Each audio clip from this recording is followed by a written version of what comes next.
ମାଗିବା ଆସି ନାହିଁ ତ ଖାଲି ହାତ ପତାଇ ଦିଅ। ସେ ହାତ ନଥିବା ଲୋକର ଭାଗ୍ୟ ମଧ୍ୟ ଲେଖିଥାଏ। ମାନୁଛି ଯେ ଏ ସମୟ କଷ୍ଟ ଦେଉଛି ତୋତେ, କିନ୍ତୁ କିପରି ବଞ୍ଚିବାର ଅଛି ସେ ତାହା ମଧ୍ୟ ତୋତେ ଶିଖାଉଛି। ସଫଳତା ଖୋଜିବ ତ ମିଳିଯିବ, ପରିଶ୍ରମ ରାସ୍ତା ବନ୍ଦ ନାହିଁ ତ। ଯାହାକୁ ବନିବାର ଅଛି ନା ତ ସେ ବଡ଼ ବଡ଼ ରାଣ ଖାଇଥାନ୍ତି, ନା ତ ଛୋଟ ଛୋଟ କଥାରେ କଷ୍ଟ ଦେଇ ଚାଲି ଯାଇଥାନ୍ତି। କିଛି ସମ୍ପର୍କ ଏପରି ମଧ୍ୟ ହୋଇଥାଏ ଯାହାକୁ ଯୋଡ଼ୁ ଯୋଡ଼ୁ ମଣିଷ ନିଜେ ମଧ୍ୟ ଭାଙ୍ଗି ଯାଇଥାଏ। ବହୁତ ଲୋକଙ୍କ ସମ୍ପର୍କର ଜବାବ ଏହା ଅଟେ, ମୁଁ ମୋ ଜାଗାରେ ଠିକ୍ ଅଛି ଓ ସେ ତା ଜାଗାରେ ମଧ୍ୟ ଠିକ୍ ଅଛି। ଯାହାକୁ ଯାହା କରିବାର ଅଛି ତାକୁ କରିବାକୁ ଦିଅ, ଆମର କ'ଣ ଯାଉଛି। ଏହା ତ ସମୟ ସମୟର କଥା ଅଟେ, ସମସ୍ତେ ସମସ୍ତଙ୍କର ମଧ୍ୟ ଆସିଥାଏ। ଆମକୁ ତ କେବଳ ଠେଲା ଦେଖାଯାଇଥାଏ ସଡ଼କ ଉପରେ, ପ୍ରକୃତରେ ସେ ପୁରା ଘରକୁ ଟାଣିକି ରଖିଥାଏ। ସବୁଦିନ ଭଲ ହୋଇନଥାଏ, କିନ୍ତୁ ସବୁଦିନ କିଛି ନା କିଛି ନିଶ୍ଚିତ ଭଲ ହୋଇଥାଏ। ଅମୂଲ୍ୟ ଅଟନ୍ତି ସେ ଲୋକ ଯିଏ ଆପଣଙ୍କର କଥାକୁ ଆପଣଙ୍କ ଅବସ୍ଥା କ'ଣ ଜାଣିପାରିଥାନ୍ତି।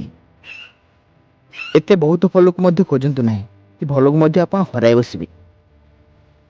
ସୁଖର ସାଥୀ ଅଲଗା ହୋଇଥାନ୍ତି ଓ ଦୁଃଖର ସାଥୀ ଅଲଗା ହୋଇଥାନ୍ତି ଓ ସୁଖ ଦୁଃଖର ସାଥୀ ମଧ୍ୟ ଅଲଗା ଅଲଗା ହୋଇଥାନ୍ତି।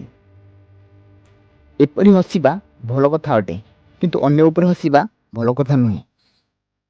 ଜୀବନ ସବୁଠାରୁ ବଡ଼ ଚାପୁଡ଼ା ଭରସା ହିଁ ମାରିଥାଏ। ଭୁଲ କରିକି ବା ଲୁଚିବ କେଉଁଠାରେ, ଏ ଆକାଶ ମାଟି ସବୁ ତାହାରି ଅଟେ। ମୋ ଅବସ୍ଥା ତ ଗୋଟେ ଦିନ ସୁଧୁରିଯିବ, କିନ୍ତୁ ବହୁତ ଲୋକ ମୋ ମନରୁ ଚାଲି ପଳାଇବେ। ଶୁଣିଛି ଯେ ଯିଏ ଡେରିରେ ମିଳିଥାଏ ସେ ବହୁତ ଦୂର ଯାଏଁ ଚାଲିଥାଏ। ଭଲ ହୁଅ ନାହିଁ, କିନ୍ତୁ ବହୁତ ଭଲ ନିଶ୍ଚିତ ହୁଅ। ସତର ନାଁ ହଲିଥାଏ ନିଶ୍ଚିନ୍ତ, କିନ୍ତୁ କେବେ ବୁଡ଼ି ଯାଇନଥାଏ। ଆପଣ ଖୁସି ଅଛନ୍ତି ଏହା ବହୁତ ଭଲ କଥା ଅଟେ, କିନ୍ତୁ ଆପଣଙ୍କ କାରଣରୁ କେହି ଖୁସି ଅଛି ଏହା ଆହୁରି ଭଲ ବହୁତ କଥା ଅଟେ। ହଇରାଣ କରିକି ଲୋକ ମୋତେ ଖୁସି ହୋଇଥାନ୍ତି ଓ ମୁଁ ଖୁସି ହୋଇ ଲୋକଙ୍କୁ ହଇରାଣ କରିଥାଏ। ବରଷୁଥିବା ବର୍ଷା ଓ କାନ୍ଦୁଥିବା ଆଖିର ମୂଲ୍ୟ ସେମାନଙ୍କୁ ହୋଇଥାଏ ଯାହାର ଘର ଚାଳ ଛପର ହୋଇଥାଏ ଓ ମନ ନରମ ହୋଇଥାଏ। ପୁଣି ଦେଖା ବନ୍ଧୁ ଆସନ୍ତା ଭିଡ଼ିଓରେ। ସେ ପର୍ଯ୍ୟନ୍ତ ନିଜ ଧ୍ୟାନ ନିଶ୍ଚିତ ରଖିବେ। ଧନ୍ୟବାଦ।